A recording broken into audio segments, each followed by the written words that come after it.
স্ত্রী মেয়ে সহ একই পরিবারের 4 জন যাচ্ছিলেন নাতির বিয়েতে। সড়ক দুর্ঘটনায় প্রাণ গেল স্ত্রী মেয়ে সহ বৃদ্ধের। স্বজনরা জানায়, মাদারীপুরের কালকিনির উত্তর রঞ্জনপুর থেকে স্ত্রী মেয়ে ও নাতিকে সঙ্গে নিয়ে ইজিবাইকে আরেক নাতির বিয়েতে যাচ্ছিলেন ৮০ বছরের মোতালেব পাইক।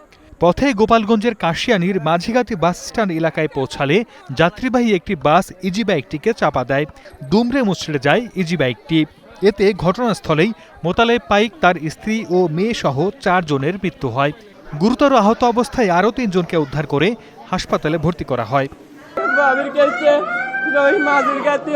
একজন ফোন দিতে যে আপনার ভাই অ্যাক্সিডেন্ট করছে, তাই শুনে আইছি আমি সাথে সাথে ফোন দিছি। একটা লোক ফোন ধরছে, ধইরা বলে অ্যাক্সিডেন্ট করছে, তারে কাশিয়ানী হাসপাতালে পাঠানো হয়েছে। ঢাকা খুলনা মহাসড়কের কাশিয়ানী যে মাঝিগাতি নামক জায়গায়, ওখানে বাসের অ্যাক্সিডেন্ট হয়। সেই হিসেবে ওনারা আমাদের কাছে আসছেন। সাথে একটা মেয়ে ছিল, মেয়েটার অবস্থা খুবই আশঙ্কাজনক, গুরুতর। এদিকে সদর উপজেলার দুমডাই এলাকায় যাত্রীবাহী বাসের চাপায় টিটু গাজী নামে এক পথচারীর মৃত্যু হয়েছে। এছাড়া মুকসুদপুরে প্রাইভেট কার ও অটোভ্যানের মুখোমুখি সংঘর্ষে খোকন শেখ নামে আরও একজন মারা গেছেন। Desk report, star news.